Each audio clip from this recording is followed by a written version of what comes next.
नमस्कार, भाग्यशेष वार्ता डिजिटल मीडियामध्ये आपलं सहर्ष स्वागत करत आहे. आपण पाहू शकता आज रोजी आम्ही नांदेड जिल्ह्यातील हदगाव तालुक्यातील केदारगुडा या ठिकाणच्या देवस्थानाला आलेलो आहोत. आज एकादशी असल्यामुळे या ठिकाणी दर्शनासाठी भाविक मोठ्या प्रमाणामध्ये येत आहेत आणि या ठिकाणी पाहू शकता मुख्यद्वारास एक प्रसादाचे वगैरे दुकान लावण्यात आलेले आहेत. मोठ्या प्रमाणामध्ये या ठिकाणी भाविक भक्त बाहेरगावून येतात. मी पहिल्यांदाच या ठिकाणी आलेला आहे. आपण आमच्या माध्यमातून हे जे पूर्ण दर्शनासाठी आलेले काका कुठून आलेले आहेत आपण? कंचेली कुठे आहेत? किनवट तालुक्यामधून. कधीपासून येत आहे या ठिकाणी? बरं बरं बरं बरं. त्यांनी सांगितलेलं आहे का आपल्याला? आम्ही जाताना मंदिर पाहिलं. बरं बरं बरं. हे पाहू शकता किनवट तालुक्यातून या ठिकाणी दर्शनासाठी आलेले भाविक. या ठिकाणी साधू संतांच्या समाधी स्थळ आहे. आपण पाहू शकता आमच्या माध्यमातून केदारगुडा येथील साधू संतांच्या या ठिकाणी समाधी स्थळ आहे.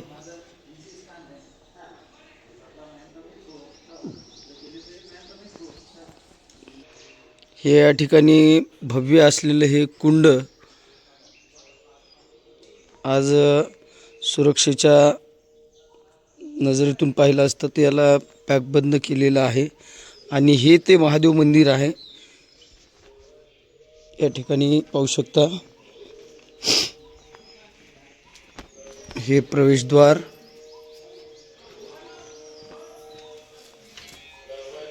या ठिकाणी भव्य असा घंटा बांधण्यात आलेला आहे.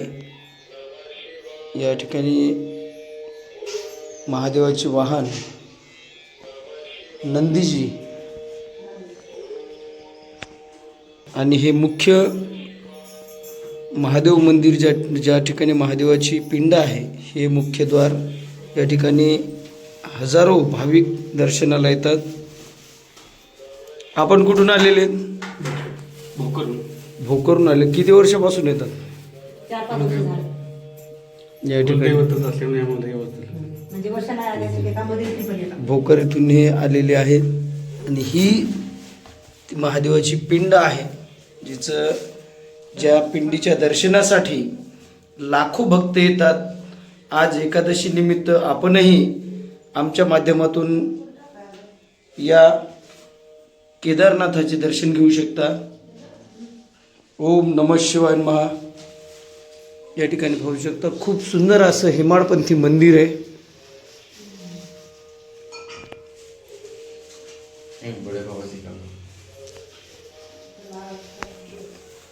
आमचे मित्र बाळू शिर्डे या ठिकाणी दर्शनासाठी आलेले आहेत माझ्यासोबत.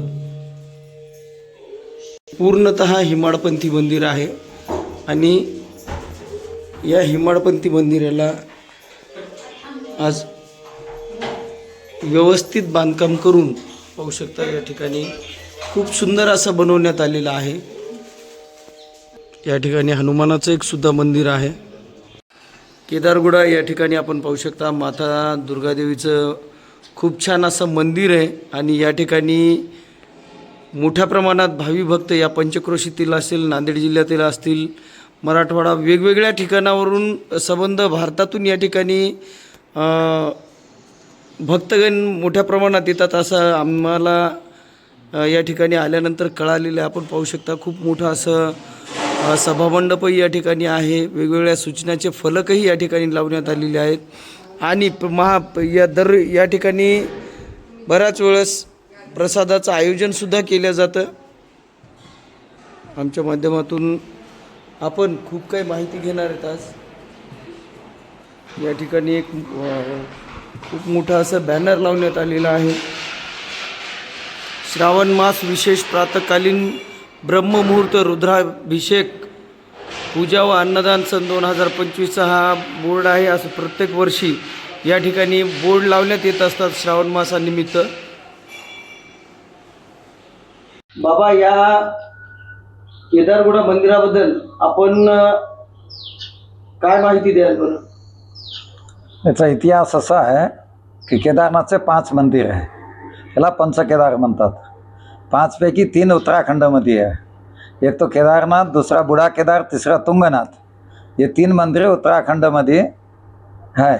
चौथा मंदिर नेपाळला आहे, पशुपतीनाथ म्हणतात. हे 5वा मंदिर आहे, याला दक्षिण केदार, गुप्त केदार म्हणतात. हे दंडकारण्य क्षेत्र आहे आणि हे दक्षिण केदार मंदिर हे आहे.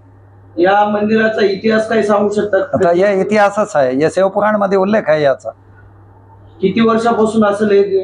हे आता याचा पहिला जीर्णोद्धार यादव राजानं केलता. हेमाडपंथी मंदिर आहे. हे 950 वर्षापूर्वीचा ढाचा आहे. आता जे ढाचा आहे मंदिरचा ते 950 वर्षापूर्वीचं आहे. आपण पिढीनपिढी इथं राहत आहे का तुम्ही चाललेली ते? नाही, हे दसनाम नागा संन्यासी पंचायती आखाडा महानिर्माणी हिचं अंतर्गत येणारे एक स्थान आहे. हे महानिर्वाणी आखाडा, दसनाम नागा संन्यासी पंचायती आखाडा महानिर्वाणी, त्याच्या अंतर्गत हे एक स्थान आहे, छोटा स्थान आहे. या ठिकाणी माता दुर्गा देवीचं सुद्धा मंदिर आहे. हो. त्याचा इतिहास काय आहे? नाही, दुर्गादेवीचा पुन्हा झालेला आहे. बाकी महादेवाचंच मंदिर जुनं आहे इथं. अजून इथं कुठले कुठले देव आहेत? नाही, दुसरे कोणताही देव नाही, नुसतं महादेवाचंच आहे. तर या ठिकाणी काही जत्रा वगैरे भरली? हा, जत्रा वगैरे भरतात ना. आता उद्याचं बार्शीचं आहे, उद्याचं छोटा यात्रा राहते. श्रावण महिन्यात मोठी यात्रा राहते, 1 महिन्याचा यात्रा राहते. कुठून कुठून भक्तगण येतात या ठिकाणी? भक्तगण खूप दुरून येतात. काही मुंबईहून येतात, काही हैदराबाद, तुमचं येतात तेलंगणा. हा, नागा साधूचा उल्लेख केला होता आपण. हा, नागा साधू या ठिकाणी असं मोठ्या प्रमाणामध्ये येतात का कधी? हा, येतात ना. कधी येतात ना. आमचे सगळे गुरुभाऊ, आम्ही नागाच लोक. हा, हे नागा संन्यासीचं मधातच आहे, अंतर्गत स्थान आहे. नाही, इथं जास्तीत जास्त नागा साधू कधी येतात? नाही, तसं नाही काही सांगता येत. ते कधी येतात आणि कधी जातात. जसं कुंभमेळ्यामध्ये एकत्र येतात सगळे साधू, तसं काही आहे का पर्व एखादा या ठिकाणी? नाही, तसं नाही. तर नागा साधू तो इथं येतात आणि जातात. अजून काही माहिती द्याल का? नाही, अजून काही नाही. तुम्ही स्वतः फिरून पहा.